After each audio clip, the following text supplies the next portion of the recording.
ஒருத்தர் வந்து என்கிட்ட கேட்டார், ஐயா நான் ஞானி ஆகணும் அப்படின்னு.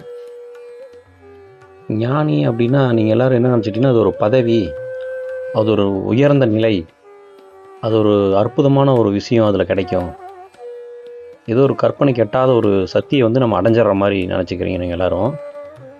உண்மையாலுமே நம்ம மனிதர்கள் எல்லாருமே நம்ம ஞானி ஆகிறதுக்காக பிறக்கல, இல்லை மகான் ஆகிறதுக்காகவோ சித்தர் ஆகிறதுக்காகவோ புத்தர் ஆகிறதுக்காகலாம் நம்ம பிறக்கல.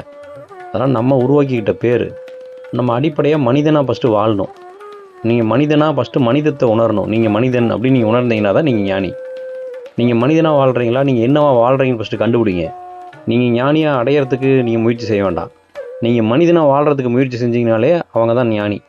ஏன்னா நம்ம மனிதனாக வாழல. இப்போ நீங்கள் யாருன்னு யாரையாவது கேட்டோம்னா உங்களுடைய பேரை சொல்லுவீங்க. பேரை தாண்டி வேறு யாருன்னு கேட்டிங்க அப்படின்னா உங்களுடைய குடும்ப வரலாறு சொல்லுவீங்க. இன்னும் கொஞ்சம் ஆழமாக கேட்டோம்னா உங்களுடைய சமுதாய, அதாவது ஜாதி அமைப்பை சொல்லுவீங்க. அப்படியே மதத்துக்கு போவீங்க. அப்புறம் உங்கள் பர்சனல் பற்றி சொல்லுங்கள் அப்படின்னா நீங்கள் இந்த ராசி, இந்த நட்சத்திரம் அப்படின்னு ஜாதகத்துக்குள்ளே போயிடுவீங்க. ஏன்னா நீங்கள் யாருன்னே உங்களுக்கு தெரியல. இப்படி தான் ஒவ்வொருத்தரையுமே வந்து பார்த்தீங்கன்னா பேர் வச்சுட்டோன்னே, ராசியை சொன்னோன்னே, ஜாதியை சொன்னோன்னே, மதத்தை சொன்னோன்னே, இந்த அடையாளத்தையெல்லாம் சுற்றிக்கிட்டு நீங்கள் அந்த அடையாளத்துக்குள்ளே இருக்கிற ஒரு நபராக இருக்கிறனால தான் நீங்கள் மனிதனாகவே உணரல, உங்களை வேறு ஏதோ நினச்சிக்கிறீங்க. அதனால தான் நீங்கள் அங்கேருந்து ஞானி அப்படின்னு அது கூட ஒரு பதவிக்காக தான் நீங்கள் ஆசைப்பட்றீங்க. நான் ஞானி ஆகணும் அப்படின்னா அதில் ஒரு பதவி இருக்குது, அதில் நல்லாரும் உங்களை மதிப்பாங்க அப்படின்னு அங்கே கூட ஒரு புகழ் இருக்குதுன்னு நினச்சி நீங்கள் ஞானி ஆகணும்னு ஆசைப்பட்றீங்க. நீங்கள் ஃபஸ்ட்டு மனிதனாக வாழணும்னு ஆசைப்படுங்க.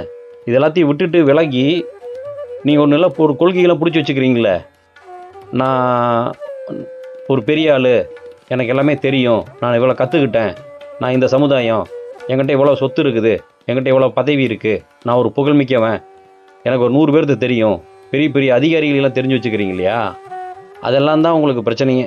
நீங்கள் ஃபஸ்ட்டு நீங்கள் உங்களை தெரிஞ்சுக்கிங்க, நீங்கள் யாருன்னு புரிஞ்சுக்குங்க. அதுதான் ஞானி. ஞானிங்கிறவன் என்ன அப்படின்னா இந்த எந்த ஒரு கட்டமைப்புக்குள்ளேயும் எந்த கோட்பாடுக்குள்ளேயும் மாட்டாமல் மனிதத்தை உணர்ந்து மனிதனாக வாழ்கிறான் பாருங்கள். தன்னை புரிஞ்சுக்கிட்டு தன்னுடைய குணநலன்களை உணர்ந்து மனத்தெளிவோட ஆணவம் இல்லாமல் வாழ பழகிறான் பாருங்கள். எளிமையான மனிதனாக வாழ்கிறான் பாருங்கள், அவன் தான் ஞானி. உங்கள் மனசில் வந்து நீங்கள் மனிதன் உணரணும். நீங்கள் செய்கிற செயல் எல்லாத்தையுமே தான்கிற அகங்காரம் இல்லாமல் எப்போ எளிமையாக ஒரு குழந்தைத்தன்மையாக நீங்கள் இயல்பாக வாழ்கிறீங்களோ அதுதான் ஞானம். அப்போ நீங்கள் ஞானி அப்படின்னா அதை ஒரு பதவியை நினச்சிக்காதீங்க. உங்கள்கிட்ட இருக்கக்கூடிய நீங்கள் கற்றுக்கிட்ட விஷயத்திலே ஒட்டு மொத்தமாக பொய்ன்னு உணர்ந்து எளிமையான மனிதனாக வாழ பழகுங்க, அவன் தான் ஞானி.